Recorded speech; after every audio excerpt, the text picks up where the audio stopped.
ਬਰਤਾਨੀਆ ਵਿੱਚ ਸਾਹਮਣੇ ਆਉਣ ਵਾਲੀ ਕੋਰੋਨਾ ਦੀ ਨਵੀਂ ਕਿਸਮ ਪਾਕਿਸਤਾਨ ਵਿੱਚ ਵੀ ਪਹੁੰਚ ਗਈ।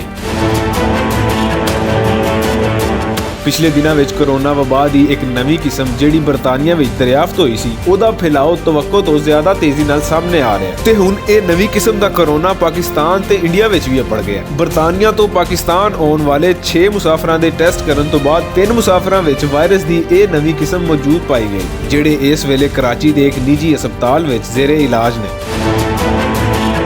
ਕੋਰੋਨਾ ਵਰਗੇ ਵਾਇਰਸ ਆਪਣੀਆਂ ਹਾਲਤਾਂ ਬਦਲਦੇ ਰਹਿੰਦੇ ਨੇ, ਪਰ ਸਵਾਲ ਇਹ ਪੈਦਾ ਹੁੰਦਾ ਹੈ ਕਿ ਕੋਰੋਨਾ ਵਾਇਰਸ ਦੀ ਇਹ ਨਵੀਂ ਕਿਸਮ ਪਹਿਲੇ ਵਾਇਰਸ ਨਾਲੋਂ ਕਿੰਨੀ ਖਤਰਨਾਕ ਹੈ, ਜਾਂ ਕੋਰੋਨਾ ਵਾਇਰਸ ਤੋਂ ਬਚਣ ਵਾਸਤੇ ਬਣਾਈ ਜਾਣ ਵਾਲੀ ਵੈਕਸੀਨ ਇਸ ਨਵੇਂ ਕੋਰੋਨਾ ਵਾਇਰਸ ਦੇ ਖਿਲਾਫ ਵੀ ਫਾਇਦੇਮੰਦ ਹੋਵੇਗੀ ਜਾਂ ਨਹੀਂ।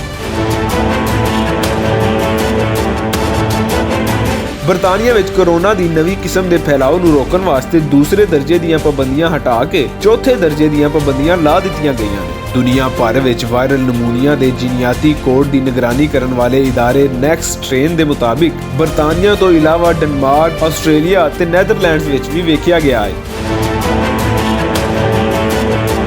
ਨੈਸ਼ਨਲ ਯੂਨੀਵਰਸਿਟੀ ਆਫ ਸਿੰਗਾਪੁਰ ਤੇ ਬੈਨ ਅਲ-ਅਕਵਾਮੀ ਸੁਸਾਇਟੀ ਬਰਾਏ ਮੁਤਅੱਦਦੀ ਅਮਰਾਜ਼ ਦੀ ਤਹਿਕੀਕ ਦੇ ਮੁਤਾਬਿਕ ਕੋਰੋਨਾ ਦੀ ਇਹ ਨਵੀਂ ਕਿਸਮ ਪਹਿਲੀ ਕਿਸਮ ਨਾਲੋਂ ਜ਼ਿਆਦਾ ਤੇਜ਼ੀ ਨਾਲ ਫੈਲ ਰਹੀ ਹੈ, ਪਰ ਇਹਦਾ ਨੁਕਸਾਨ ਪਹਿਲੀ ਕਿਸਮ ਨਾਲੋਂ ਘੱਟ ਵੇਖਿਆ ਗਿਆ ਹੈ। ਯਾਨੀ ਕੋਰੋਨਾ ਦੀ ਨਵੀਂ ਕਿਸਮ ਪਹਿਲੀ ਕਿਸਮ ਨਾਲੋਂ ਘੱਟ ਜਾਨਲੇਵਾ ਸਮਝੀ ਜਾ ਰਹੀ ਹੈ। ਮਾਹਿਰੀਨ ਦਾ ਇਹ ਵੀ ਆਖਣਾ ਹੈ ਕਿ ਫਲੂ ਦੇ ਵਾਇਰਸ ਜਿਵੇਂ-ਜਿਵੇਂ ਆਪਣੀ ਜੀਨ ਬਦਲਦੇ ਜਾਂਦੇ ਨੇ, ਉਵੇਂ ਹੀ ਉਹਨਾਂ ਦੀ ਤਾਕਤ ਵਿੱਚ ਕਮੀ ਆਉਂਦੀ ਜਾਂਦੀ ਹੈ।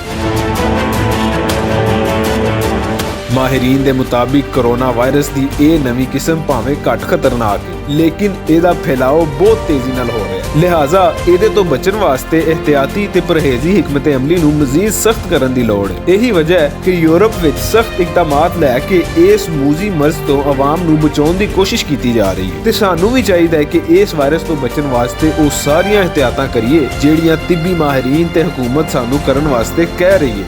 ये सबसे पहले तो ये जो मास्क है, ये हर जगह जब आप बाहर निकले ये मास्क पहने।